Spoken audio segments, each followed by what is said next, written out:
మరణము మరోలోకానికి మార్గమా అన్న అంశంతో ఈ కూడికను ఏర్పాటు చేశాం. మరణము మరోలోకానికి మార్గమా? దేవుని పిల్లలారా, ఈరోజు భూమి మీద మనిషి మరణిస్తున్నాడు. 60-70 ఏళ్ల తర్వాత తన జీవితాన్ని ముగించుకొని మరణించి వెళ్ళే వాళ్ళు ఉన్నారు. హఠాత్తుగా ప్రమాదవశాత్తు యాక్సిడెంట్లో వారి జీవితాలను ముగించుకొని వెళ్ళిపోయేవారు. నన్నైనా మరి నిద్రించిన ఈ కుటుంబం ఏర్పాటు చేసిన వెళ్ళిపోయిన మోహన్ గారైనా ఎవరైనా మరణించక తప్పదు. మరణం అనేది మనల్ని ఒకరోజు పలకరిస్తుంది. కానీ విషయం ఏంటంటే, మనిషికి జన్మ గురించి తాను ఎప్పుడు పుడతాడో తెలీదు. మనిషి భూమి మీద ఎప్పుడు మరణిస్తాడో తెలీదు. ఈ రెండు కూడా మనిషికి మిస్టరీ, రహస్యం. నీ పుట్టుక నీ చేతుల్లో లేదు, నీ మరణము నీ చేతుల్లో లేదు. నీ చేతుల్లో ఉన్నదల్లా ఈ భూమి మీద ఉన్న జీవితం. జాగ్రత్తగా వినండి. చాలా జాగ్రత్తగా వింటేనే తప్ప మేము చెప్పే మాటలు మీకు అర్థం కావు. ఇవి మన జీవితానికి సంబంధించినవి, మన బ్రతుకుకు సంబంధించినవి. చాలా అవసరం. మరలా ఎప్పుడు దేవుడు మీకు ఈ మాటలు వినిపిస్తాడో తెలియదు. మళ్ళా చెప్తాను, జాగ్రత్తగా వినండి. ఇందాక చెప్పిన మాట, పుట్టుక మీ చేతుల్లో లేదు. మీరు ఎప్పుడు పుడతారో, ఎక్కడ పుడతారో, ఎలా పుడతారో, స్త్రీగా పుడతారో, పురుషుడిగా పుడతారో, అది మీ చేతుల్లో లేదు. అలాగే మరణం, అది మీ చేతుల్లో లేదు. మరణం ఎప్పుడు పలకరిస్తుందో మనకేమైనా తెలుసా? మీ మరణం ఎప్పుడు మీకు తెలుసా? తెలీదండి. అంటే పుట్టుక తెలీదు, మరణం తెలీదు. మన చేతుల్లో ఉన్నదల్లా ఏది చెప్పండి? ఇప్పుడు బ్రతుకున్న ఈ జీవితం మాత్రం మన చేతుల్లో ఉంది. అలాంటప్పుడు మరణము అందరికీ తథ్యము అని బైబిల్లో రాయబడింది. ఆ మాట మీ అందరికీ తెలుసు. మరణము అందరికీ తథ్యం. మరణము చూడక బ్రతుకు నరుడెవడు? ఇవన్నీ బైబిల్లో ఉన్నాయి, మీ అందరికీ తెలిసి మాటలు. మరణం అనేది వస్తుంది అని, మరణము తథ్యము అని దేవుడు బైబిల్లో రాయించిన తర్వాత ఆ మరణం గురించి మనిషి ఏం ఆలోచించాడు అసలు? ఆ మరణం గురించి, ఆ మరణం తర్వాత జరగబోయే సంగతుల గురించి, అసలు మరణించిన మనిషి ఏమవుతున్నాడు అన్న దాని గురించి అసలు ఎవరు ఆలోచించారు ఈ భూమి మీద? ఒక రకంగా చెప్పాలంటే మరణం తర్వాత మనిషి భయంకరమైన ప్రమాదంలోనికి వెళుతున్నాడు. అదే పాతాళం. అది మరణం తర్వాత వస్తుంది మనిషికి. అంటే మరణం తర్వాత ప్రమాదం ఉందని, మరణంతో నేను ప్రమాదంలోనికి వెళ్ళిపోతానని మనిషి గ్రహించి మరణం గురించి ఏమి నేర్చుకున్నాడు? మేధావులను అడిగినా, చదువుకున్న వాళ్ళని అడిగినా, ఉద్యోగస్తులను అడిగినా, అధికారులను అడిగినా, ఎవరిని అడిగినా వాళ్ళు చెప్పేది మరణం గురించి ఏమీ తెలియదండి. మరణం వరకు ఈ జీవితం గురించి అన్నీ బాగా మాట్లాడతారు. మరణం తర్వాత చెప్పమంటేనే, ఖమ్మం పక్కన ఒక విలేజ్ వాళ్ళ ఊరు, హైదరాబాద్లో పేరెంట్స్ ఉంటారు. బర్త్డే సెలబ్రేషన్స్ చేసుకోవడానికి, బర్త్డే జరుపుకోవడానికి హైదరాబాద్కి వచ్చారు. హైదరాబాద్లో శనివారం ఆదివారం ఉన్నారు.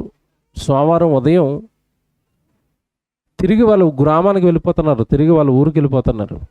వెళ్ళిపోతున్నప్పుడు అండి భయంకరమైన చెప్తున్నాడు. మీరు జాగ్రత్తగా వినాలి, చాలా జాగ్రత్తగా వినాలి.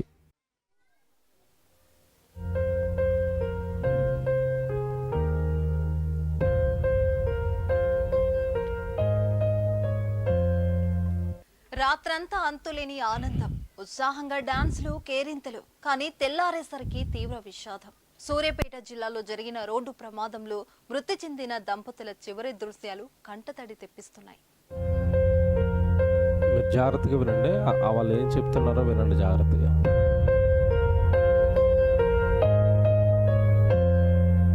చూసారుగా ఆ జంట ఎంత ఆనందంగా ఉందో. అర్ధాంగి పుట్టిన రోజున ఆ భర్త ఎంత సంతోషంగా సెలబ్రేట్ చేస్తున్నాడో.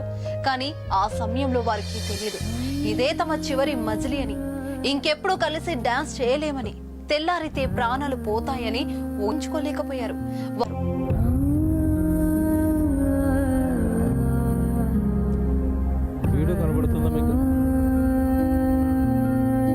లారీ కిందకి వాళ్ళ కారు ఖమ్మం జిల్లా వైరా మండలం సోమవరం గ్రామానికి చెందిన సామినేని నవీన్ రాజా ఏపీలోని ఎన్టీఆర్ జిల్లా విసన్నపేటకు చెందిన భార్గవిలకు 2 సంవత్సరాల క్రితం పెళ్లి జరిగింది. నవీన్ రాజా విజయవాడ గూడవల్లిలోని ఓ ప్రైవేట్ పోయింది. మండలంలోని ముకందా అతి వేగంతో దూసుకొచ్చి లారీ కిందకు దూసుకుపోయింది. ఈ ఘోర రోడ్డు ప్రమాదంలో భార్య భర్తలు అక్కడికక్కడే మరణించారు. ఒకసారి నా వైపు చూడండి. వీడియో ఎందుకు ప్లే చేశాను తెలుసండి? ముందు రోజు బర్త్డే సెలబ్రేషన్స్ అట, భార్య భర్త డాన్సులు వేశారట కలిసి. అక్కడ ఒక మాట మీరు గమనించారో లేదో, ఆ రాత్రి డాన్స్ వేశారు, ఉదయం చనిపోయారండి. తెల్లవారితే మాకు చావు ఉందని వాళ్ళకి తెలుసు అంటారా? మీరు బాగా ఆలోచించాలి. తెలుసా? తెలిస్తే కారు వేసుకుని రోడ్డు ఎక్కుతారా? చనిపోయేవారా? ఈ లోకాన్ని విడిచి వెళ్ళిపోయేవారా? ఈ వీడియో ఎందుకు ప్లే చేశానంటేనండి, మరణం ఎప్పుడు మనిషిని పలకరిస్తుందో మనకేమీ తెలీదు. అది లేటెస్ట్ న్యూస్ అండి, మొన్న సోమవారం జరిగింది అది. నీ మరణం ఎప్పుడో తెలీదు, నా మరణం ఎప్పుడో నాకు తెలీదు. వెరీ గుడ్, జాగ్రత్తగా వినాలి. మరణం ఎప్పుడో నీకు తెలియనప్పుడు, మరణము, జన్మ, జీవితము ఇవన్నీ ఇచ్చిన దేవుడు మరణం గురించి ఏమి రాయించాడో జ్ఞాపకం చేసుకుని నేర్చుకుని ఆ మరణ దినాన్ని ఎదుర్కోవడానికి సిద్ధపడవలసిన మనిషి ఈరోజు పరిస్థితి ఎలా ఉంది తెలుసండి? మరణ వార్త చెప్పినా కూడా మనిషికి ఇష్టం ఉండదు. ఇష్టం ఉంటుంది అంటారా? తెల్లవారు లేచి ఎవరైనా డోర్ కొట్టి ఎవడ మన పక్కింటి ఆవిడ చనిపోయిందండి అన్నారు అనుకోండి, పొద్దున్నే మీ ఫీలింగ్ ఏంటి చెప్పండి? పొద్దున్నే చావు వార్త చెప్పారు అని ఒక రకమైన భయం, ఆందోళన. మీకు మాట అడిగినండి, మీరు మరణ వార్తలు విననంత మాత్రాన మరణం, కొంతమంది శవం దగ్గరికి అసలు దరిదాపుల్లో కూడా వెళ్ళరు, శవాన్ని చూడరు, అసలు భయం. శవాన్ని చూడడానికి నీకు భయం వేసినంత మాత్రాన, మరణ వార్తలు వినడానికి నువ్వు భయపడినంత మాత్రాన మరణం నిన్ను పలకరించకుండా ఊరుకుంటుందా? బాగా ఆలోచించు. నీకు రాకుండా ఉంటుందా? నాకు రాకుండా ఉంటుందా? ఖచ్చితంగా మరణం అనేది మనిషిని పలకరిస్తుంది. జాగ్రత్తగా వినాలి. మరణము మనిషిని పలకరిస్తుంది అన్నప్పుడు ఆ మరణం గురించి దేవుడు రాయించిన సంగతులు ఏంటి బైబిల్లో? అసలు మరణం గురించి దేవుడు ఏం మాట్లాడుతున్నాడు అని మీరు ఆలోచిస్తే, బైబిల్లో దేవుడు ఒక మాట రాశాడండి. ఈ దేహం గురించి, ఈ దేహంలో ఉన్న మనిషి గురించి దేవుడు మాట్లాడుతూ, ప్రసంగి గ్రంథం 12వ అధ్యాయం 7వ వచనం ఒకసారి బైబిల్లో చూద్దాం. ప్రసంగి గ్రంథం 12వ అధ్యాయం 7వ వచనం జాగ్రత్తగా చూడండి. ప్రసంగి గ్రంథం 12వ అధ్యాయం 7వ వచనం, మన్నైనది వెనుకటి వలనే మరలా భూమికి చేరును అన్నాడు. మన్ను అనగానే ఇక్కడ దేహం గురించి మాట్లాడుతున్నాడండి. మన దేహాన్ని దేవుడు ఏమంటున్నాడు? మన్ను, మట్టది. ఎందుకు మట్టి అన్నాడు? తొలి మానవుడైన ఆదామును దేవుడు దేనితో చేశాడు చెప్పండి? నేలమంటితో నరుణ్ణి సృజించాడు. ఆయనలో నుంచి వచ్చిన మనం కూడా, మన దేహం కూడా ఎలాంటి దేహం చెప్పండి? ఇది మట్టి దేహం. అదికే అట్లాడు అక్కడ 7వ వచనంలో అంటున్నాడు, మన్నైనది వెనుకటి వలె మరలా భూమికి చేరును, ఆత్మ దానిని దయచేసిన దేవుని యొద్దకు మరలా పోవును. ఇక్కడ 2 ప్రయాణాలు చెప్పాడు, జాగ్రత్తగా వినాలి. ఒకటి శరీర ప్రయాణం అయితే, రెండవది నీ ప్రయాణం. నీవు అనగానే ఆత్మవి, శరీరంలో ఉన్నావు. మరణం అనగానే నువ్వు శరీరంలో నుంచి బయటకు వచ్చేయటమే మరణం. నీకు ఇవ్వబడిన దేహం కుప్ప కూలిపోవటమే మరణం. నువ్వు బయటకు వస్తావు, ఆత్మవి. మన్నైనది వెనకటి వల్ల మరలా ఎక్కడికి వెళ్ళిపోద్దట? మంటిలోనికి వెళ్ళిపోతుంది. నీ శరీరం 60-70 ఏళ్ల తర్వాత మట్టిలో కలిసిపోతుంది. లోపల ఉన్న ఆత్మ ఎక్కడికి వెళ్ళాలట? దేవుని యొద్దకు వెళ్ళాలట. ఆత్మ ఎక్కడికి వెళ్ళాలి? దేవుని యొద్దకు.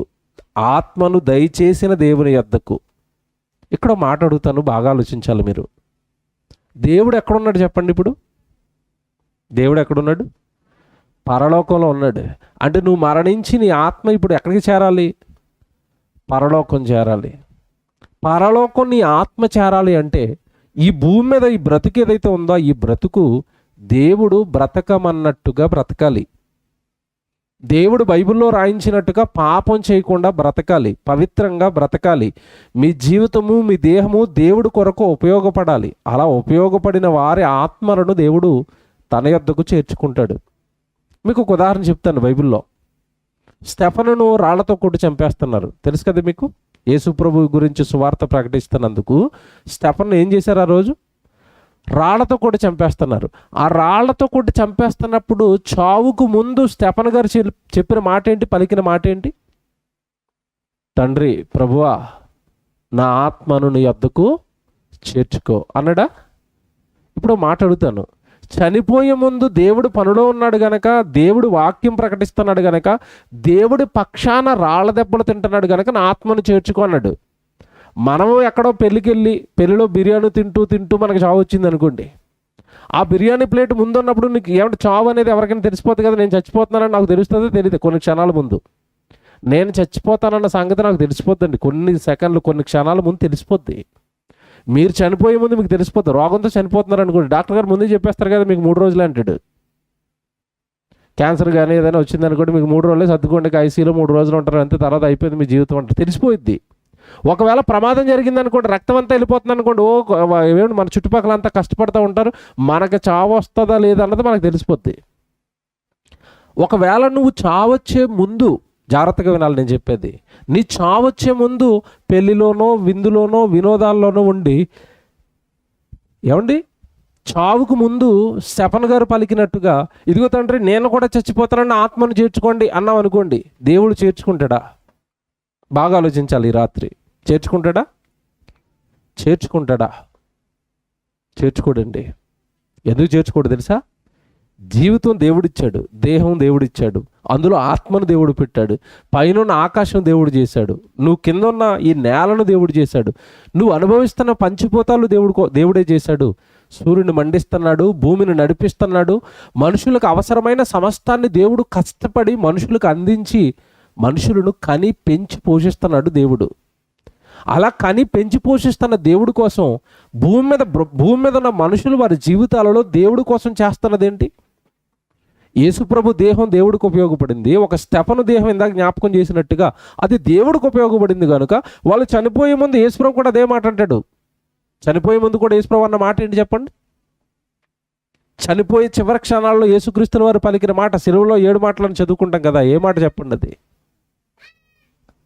నా ఆత్మను నీ వద్దకు చేర్చుకో. చూసారా, సిలువలోకి ఎక్కాడు, దేవుడు కొరకు బ్రతకమన్నట్టుగా బ్రతికాడు, నా ఆత్మను చేర్చుకో అంటున్నాడు. స్టెఫను చనిపోయే ముందు నా ఆత్మను చేర్చుకో అంటున్నాడు. అంటే వీళ్ళందరికీ ఒక విషయం అర్థమైంది. ఏ విషయం అర్థమైందంటే చావు అనేది ముగింపు కాదు. జాగ్రత్తగా వినాలి. వీళ్ళకి అర్థమైన సంగతి, మనకు అర్థం కాని సంగతి ఏంటంటే, దేవుడు కొరకు బ్రతికితే చావు ముగింపు కాదు, చావు అనేది మన ఆత్మను మరో లోకానికి అని అర్థమైంది. డైరెక్ట్గా దేవుడు బైబిల్లో రాయించిన మాటలు మీకు చూపిస్తాను ఇప్పుడు.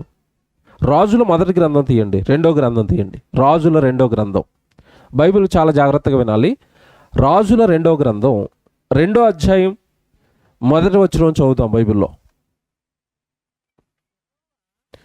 రాజుల 2వ గ్రంథం 2వ అధ్యాయం 1వ వచనం చదువుతున్నారు. యెహోవా సుడిగాలి చేత,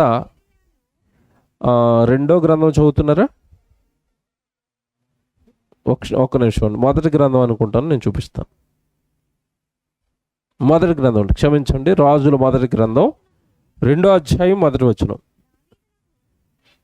దావీదు మీకు తెలుసు, యుద్ధాలు చేశాడు, దేవుడి కోసం పాటలు రాశాడు, ధర్మశాస్త్రం దివారాత్రాలు ధ్యానించాడు దావీదు. ఆ దావీదు వృద్ధాప్యానికి వచ్చాడు.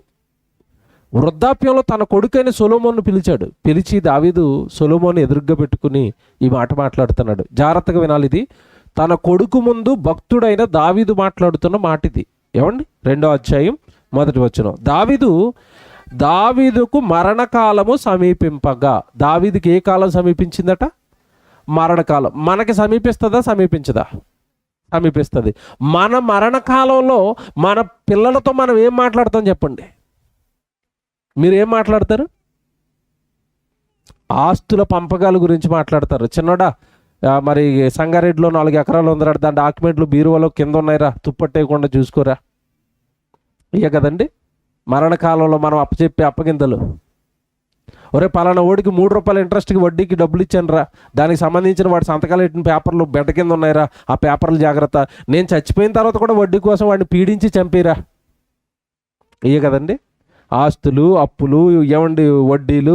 తర్వాత ఇక ఆడపిల్లడు అనుకోండి, ఈ వృద్ధాప్యంలో ఉన్న ఆవిడ కూతుర్ని పిలుస్తుంది. కూతుర్ని పిలిచి, అమ్మ మరి నెక్లెస్ ఏమో పలానా బీరువాలో ఉంది, ఆ తర్వాత చేతికి ఉన్న ఉంగరాలన్నీ కలిపి ముత్తూట్లో మేము తాకట్టు కట్టాము, బంగారం అంతా తెచ్చుకుని నా కూతుర్లు కనుక ఉంగరాలు ఒకరు, గొలుసులు ఒకరు, పట్టీలు ఒకరు, మీరు పని చేసుకోండి అమ్మా, నా బంగారం జాగ్రత్త అమ్మా, నేను వెళ్ళిపోతున్నాను, మీరు జాగ్రత్త అమ్మా. ఇయే కదండి ప్రతి తల్లి ప్రతి తండ్రి చనిపోయే ముందు పిల్లలకి చెప్పే మాటలు ఇవి. ఆస్తులు, ఇల్లులు, పంపకాలు, అప్పులు ఇవి నేర్పుతారు. కానీ దావీదు అంటున్నాడు, నాయనా సొలొమోను నా దగ్గరికి రా అన్నాడు. వచ్చాడు, ఇదిగో నాకు ఇప్పుడు మరణకాలం వచ్చింది, నేను కొద్ది రోజుల్లో చనిపోతాను, నా బ్రతుకు ఒక్కసారి చూడు, నా జీవితం ఒక్కసారి చూడు, గొప్పగా దేవుడి కోసం బ్రతికాను, నేను దేవుడి కోసం యుద్ధాలు చేశాను, దేవుడి కోసం పాటలు రాశాను, దేవుడి కోసం ప్రసంగాలు చేశాను, దేవుడి వాక్యాన్ని దివారాత్రాలు చదివాను, నా జీవితంలో ఒక్క తప్పు తప్ప మరి ఏ పాపము నా జీవితంలో లేదు, ఎప్పుడు నేను దేవుడికి భిన్నంగా ఆలోచించలేదు, దేవుడికి భిన్నంగా దేవుడికి దూరంగా నేను బ్రతకలేదు, ఇదిగో నాకు మరణకాలం వచ్చింది, నేను ఇప్పుడు చనిపోబోతున్నాను, నువ్వు ఒక సంగతి నేర్చుకోవాలంటున్నాడు. ఏం నేర్పుతున్నాడు చూడండి కొడుకుకి. దావీదునకు మరణకాలము సమీపింపగా అతడు తన కుమారుడైన సొలొమోనుకి ఇలాగో ఆజ్ఞ ఇచ్చాను, లోకులందరూ పోవలసిన మార్గమున నేను పోవుచున్నాను. మరణాన్ని ఏమంటున్నాడు ఆయన? బాబాబు నేను ముసలైపోయాను రా, నాకు చావు వచ్చేసిందిరా, ఏదైనా ఢిల్లీలో హాస్పిటల్ ఉంటే చూడరా, నాకు మంచి వైద్యం చేయించరా, నేను చచ్చిపోకూడదురా, ఇక్కడే ఉండాలరా అంటున్నాడు దావీదు? అంటాం లేదండి. సింపుల్గా ఏమంటున్నాడంటే, లోకులందరూ పోవలసిన మార్గమున అంటే మరణం భూమి మీద నిన్ను మరో లోకానికి చేర్చే మార్గం. అదే అంటున్నాడు అక్కడ దావీదు, లోకులందరూ పోవలసిన మార్గమున నేనును పోవుచున్నాను, పోతున్నాను. ఎక్కడికి పోతున్నాడు ఇంతకి దావీదు? ఎక్కడికి పోతున్నాడండి? మీరు చూడండి, అప్పుడప్పుడు పేపర్లో యాక్సిడెంట్లు జరిగి ప్రమాదాలు జరిగి ఎవరైనా చనిపోయినప్పుడు వాళ్ళ ఫోటో వేసండి కింద ఒక వార్త రాస్తారు పేపర్లో. ఏమని రాస్తారు? కానరాని లోకాలకు వెళ్ళిపోయారు. చదివారు ఎప్పుడైనా? తిరిగి రాని లోకాలకు వెళ్ళిపోయారు అని రాస్తారు. ఆ కానరాని లోకం ఎవరికి తెలీదు, మిస్టరీ. అన్నీ చెప్తాడు. చచ్చిపోయిన తర్వాత మనిషి ఎక్కడికి వెళ్ళాడో చెప్పలేడు. మనిషి చెప్పలేడండి. ఏ మనిషికి మరణం తర్వాత మనిషి ఎక్కడికి వెళ్ళాడో చెప్పలేడు. కానీ దావీదు ఇక్కడ చూడండి మీరు, లోకులు అందరూ పోవలసిన మార్గమును నేను పోవుచున్నాను, మరణం మార్గం నేను ఎక్కడికి వెళ్తున్నానో నాకు తెలుసు అంటున్నాడు. చావు తర్వాత నేను వెళ్ళే లోకం నాకు తెలుసు అంటున్నాడు. నాదొక మార్గం, మరణానికి నేనేం భయపడటం లేదు, ఈ లోకం నుంచి మరో లోకానికి నన్ను తీసుకెళ్లే రోడ్డు. మార్గం అంటే అర్థం ఏంటి చెప్పండి? మీరు ఇక్కడికి వచ్చారు చాలామంది కొత్తగా, మీటింగ్కి కొత్తగా, ఈ ప్లేస్కి కొత్తగా వచ్చిన వాళ్ళు, ఎవడు మీరు అందరూ ఏం ఆన్ చేసుకుని వచ్చారు చెప్పండి? ఫోన్లో లొకేషన్ ఆన్ చేసుకుని వచ్చారా? గూగుల్ మ్యాప్ ఎందుకు ఆన్ చేశారు చెప్పండి? రోడ్డు తెలియదు. ఇక్కడికి ఈ ప్రేయర్ ఎక్కడైతే జరుగుతుందో అక్కడ మీకు రోడ్డు తెలియదు కనుక ఏం ఆన్ చేసుకున్నారు? లొకేషన్ ఆన్ చేసుకున్నారు. అంటే మిమ్మల్ని ఇక్కడికి తీసుకురావడానికి ఆ లొకేషన్ మీకు ఎలాగ ఉపయోగపడింది? మార్గం అది. అదే కదా, లొకేషన్ అనే మార్గం ద్వారా ఇక్కడికి వచ్చారు. అది చూపించింది మీకు ఇలా వెళ్ళండి అని. మరణం అనేసరికి దేవుడు బైబిల్లో మరణం అనేసరికి అంటున్నాడు, ఇది ఈ లోకం నుంచి మరో లోకానికి నిన్ను తీసుకెళ్లే మార్గం, దారిలో నడవడానికి ఎవడైనా భయపడతాడండి? మీరు ఇప్పుడు చెప్పండి. దారిలో నట్టం అంటే నాకు భయం అండి అంటాడు ఎవడైనా? కూరగాయలకు వెళ్ళిపోతాడు, మార్కెట్కి వెళ్ళిపోతాడు, ఉద్యోగానికి వెళ్ళిపోతాడు, ఊర్లో తిరగడానికి వెళ్ళిపోతాడు, పక్కన చందనగర్ రైల్వే స్టేషన్ కదా, అస్తమాడు రైల్వే స్టేషన్ ఎక్కడానికి వెళ్తాడు. మార్గం భయం ఎవడంటాడండి? దావీదు గారికి మరణం మార్గం అని తెలిసిపోయింది కనుక కొడుకుతో పిలిచేదో పక్కింటికి వెళ్తున్నట్టుగా, నాకు మరణకాలం సమీపించింది కొడుకా నేను వెళ్ళిపోతున్నాను, వెళ్ళిపోవటం అనకుండా అక్కడ ఒక పదం ప్రయోగించడానికి మీరు గమనించారో లేదో? ఏ పదం అంటే లోకులందరూ పోవలసిన మార్గమున. అంటే లోకం మొత్తం కూడా ఇదే రూట్లో రావాలన్నాయన, వాళ్ళకి ఇంక రూట్ లేదన్నాడు. మీకు అర్థమైందా? లోకులందరూ పోవలసిన మార్గం అంటే ఇప్పుడు ఆ రూట్లో మనం వెళ్ళాలా? నేను వెళ్ళాలా? మీరు వెళ్ళాలా? వెళ్ళాలి. అందరికి అదే దారి. ఏ దారి? మరణదారి. భూలోకాన్ని విడిచిపెట్టి మరో లోకానికి వెళ్ళే మరణదారి, మరణం దారి. ఆ దారిలో నేను వెళ్ళిపోతున్నానని చెప్పి కొడుకుకు ఎంత మంచి మాటలు చెప్తాడు చూడండి కింద. లోకులందరూ పోవలసిన మార్గమును నేను పోవుచున్నాను, కాబట్టి నీవు ధైర్యము తెచ్చుకొని నిబ్బరము కలిగి నీ దేవుడైన యెహోవా అప్పగించిన దానిని కాపాడి ఆయన మార్గములను అనుసరించిన ఎడల నీవు ఏ పని పూనుకొనినను ఎక్కడ తిరిగినను అన్నిటిలో వివేకముగా నడుచుకొందువు. చూసారా ఏమంటున్నాడు చివరిలో? ఏం చెప్తున్నాడు కొడుక్కి? దేవుడు రాయించిన ధర్మశాస్త్రం చదువు, దేవుడు రాయించిన ధర్మశాస్త్రాన్ని పాటించు. అప్పుడు నువ్వు ఎక్కడికి పోయినా నువ్వు పూనుకున్న పని విజయవంతంగా జరుగుతుంది వాక్యాన్ని పాటిస్తే. ఆ కింద మాట చూడండి వెంటనే, కింద మాట, మోషే ధర్మశాస్త్రంలో వ్రాయబడి ఉన్న దేవుని కట్టడలను, ఆయన నియమించిన ధర్మశాస్త్రం అంతటినీ, ఆయన న్యాయ విధులు చేయొద్దు, అబద్ధాలు ఆడొద్దు, దొంగతనాలు చేయొద్దు, వ్యభిచారాలు చేయొద్దు, మోసాలు చేయొద్దు, ఎవరిని నీతిగా న్యాయంగా యథార్థంగా పరలోకంలో ఉన్న కన్న తండ్రి కొరకు బ్రతుకు అన్నాడు. చూడండి ఎంత మంచి మాటలు. మరణానికి ముందు ఏ తండ్రి అయినా కొడుకు ఇలాంటి మాటలు చెప్తాడా? ఈరోజు బైబిల్ నేర్చుకోరా, బైబిల్ ప్రకారం బ్రతికరా, నేను హాయిగా మరో లోకానికి వెళ్ళిపోతానంటారా, వాక్య ప్రకారం బ్రతికినందుకు, దేవుడి కొరకు బ్రతికినందుకు నీ బ్రతుకు జాగ్రత్త. ఒక రకంగా చెప్పాలంటే నీ బ్రతుకు జాగ్రత్తనని బ్రతుకును మార్చుకునే సంగతులు చెప్తున్నాడు చివరిలో, బ్రతుకును మార్చుకునేవి. ఇప్పుడు వినాలి జాగ్రత్తగా. ఈయన కదండి ప్రతి భక్తుడికి కూడా మరణం అనేది మరో లోకానికి మార్గం అన్న సంగతి తెలుసు ప్రతి భక్తుడికి.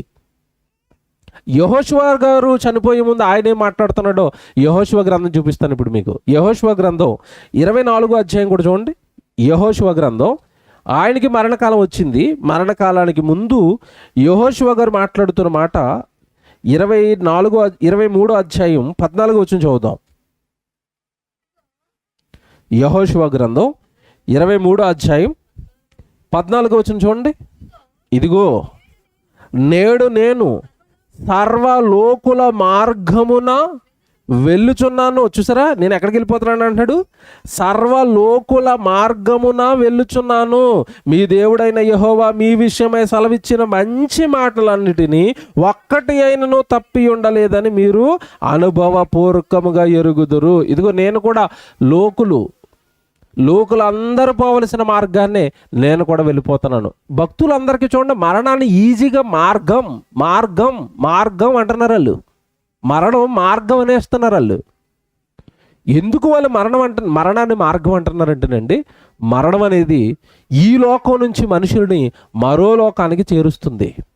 ఒకసారి మీరు ఆదికాండంలో అబ్రహాం గారు చనిపోయే ముందు ఆయన ఏమంటున్నాడో ఒకసారి చూడండి. అబ్రహాం గారు చావు గురించి బైబిల్లో రాయబడింది. ఆయన చనిపోతున్నారు. 25వ అధ్యాయం అబ్రహాం గారు చనిపోతూ 25వ అధ్యాయం 8వ వచనం మీరు చూడండి.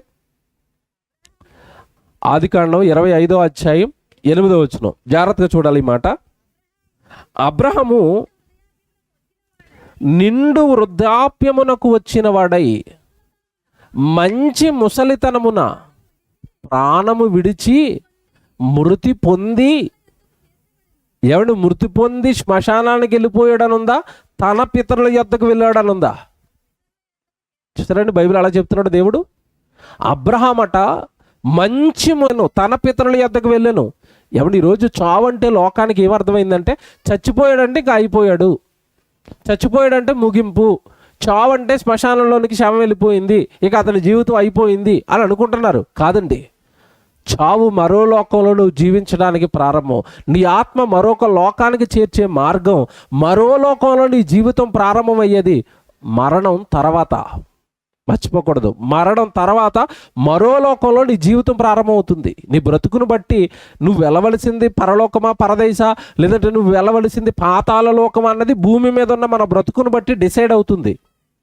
నువ్వు పాపపు జీవితాన్ని విడిచిపెట్టక, ప్రభువుకు నీ జీవితం ఇవ్వక, ప్రభువుకు నీకు సమయం ఇవ్వక, ప్రభు దగ్గరికి రాక, ప్రభు పని చెయ్యక, ప్రభు బ్రతకమన్నట్టుగా వాక్యానుసారంగా నువ్వు బ్రతకనప్పుడు మరణం తర్వాత వెళ్ళిపోయేది పాతాళ లోకం అయితే, నువ్వు ఒకవేళ భక్తులు బ్రతికినట్టుగా, ఇందాక దావీదు అంటున్నట్టుగా, ఇందాక యెహోషువ అంటున్నట్టుగా, ఇప్పుడు మీకు చూపించిన అబ్రహాం గారు మాట్లాడుతున్నట్టుగా దేవుడి కోసం ఇలాంటి భక్తులు బ్రతికితే, ఆయనేమో మరణం మార్గం అంటుంటే, ఈయనేమో మృతి పొందిన తర్వాత హాయిగా ఎక్కడికి వెళ్ళిపోయాడట, తన పితరుల యొద్దకు వెళ్ళాడు. మరణం తర్వాత మరో లోకానికి మనిషి వెళుతున్నాడు. కానీ ఈరోజు లోకాన్ని మీరు ఆలోచిస్తారండి, లోకంలో ఉన్న వాళ్ళందరినీ మీరు ఆలోచిస్తే ఎవ్వరికి కూడా ఈ సంగతి అంతు చిక్కలేదండి. మేధావులుగా, శాస్త్రవేత్తలుగా, పండితులుగా అసలు ఎవ్వరికి కూడా మరణం తర్వాత ఏం జరుగుతుందన్న సంగతి అంతు చిక్కలేదు. కానీ దేవుడు బైబిల్లో మనల్ని ప్రేమించి ఎంత గొప్ప మాటలు రాశాడు చూసారా. బైబిల్ కలిగిన వాళ్ళకండి, మరలా చెప్తున్నాడు జాగ్రత్తగా వినండి, బైబిల్ కలిగిన వాళ్ళకి ఈ ప్రకృతి మీద మంచి అవగాహన ఉంటుంది. ప్రకృతి ఎలా కలిగింది, ఈ ప్రకృతి ఎలా పని చేస్తుంది, ఈ ప్రకృతి ఎప్పుడు నాశనం అయిపోతుంది, స్పష్టమైన అవగాహన ఉంటుంది. అలాగే మానవ జీవితం మీద కూడా ఒక స్పష్టమైన అవగాహన ఉంటుంది. అసలు మానవుడు భూమి మీద ఎందుకు పుడుతున్నాడు, ఈ పుట్టక మునుపు ఎక్కడున్నాడు, ఎక్కడ నుండి ఈ లోకానికి వచ్చాడు, ఈ లోకంలో 60-70 ఏళ్ళు మాత్రమే ఎందుకు బ్రతుకుతాడు, మరణించి ఎక్కడికి వెళ్ళిపోతాడు, ప్రతి దానిపైన స్పష్టమైన అవగాహన ఉంటుంది. లోకానికి మంచిన మాట అండి, లోకులందరూ మరణం గురించి తెలియక వాళ్ళు ఒక టెన్షన్ పడిపోతున్నారు. అలాంటి టెన్షన్ మీరు పడవలసిన అవసరత లేదు అని మరణం గురించి ఒక మాట, ధైర్యం కలిగించే మాట దేవుడు బైబిల్లో రాయిస్తున్నాడండి. ఒకసారి మీరు ఆ మాట చూస్తే తెస్సలోనికీయులకు రాసిన పత్రిక తీయండి ఒకసారి, ఎంత మంచి మాట రాశాడో. 3వ అధ్యాయం అనుకుంటాను, ఒకసారి ఆ పత్రిక తీయండి. తెస్సలోనికీయులకు రాసిన పత్రిక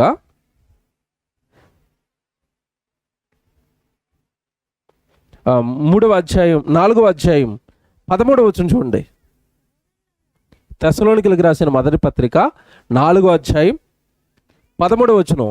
సహోదరులారా, నిరీక్షణ లేని ఇతరుల వలె మీరు దుఃఖపడకుండు నిమిత్తము నిద్రించుచున్న వారిని గూర్చి మీకు తెలియకుండుట మాకు ఇష్టము లేదు. చూసారా, నిరీక్షణ లేని ఇతరుల వలె, ప్రభువుని నమ్మని వాళ్ళు, దేవుడి జ్ఞానం ఎరగని వాళ్ళు మరణం తర్వాత ఏమైపోతుందో అని చాలా భయపడిపోతున్నారు, చావుకు భయపడిపోతున్నారు. కానీ అలా మీరు భయపడకండి. నిరీక్షణ లేని ఇతరుల వలె మీరు దుఃఖపడకుండు నిమిత్తము. అంతే కదండి, మరణం అనేసరికి మనిషికి ఏం కలిగిస్తుంది ఈరోజు?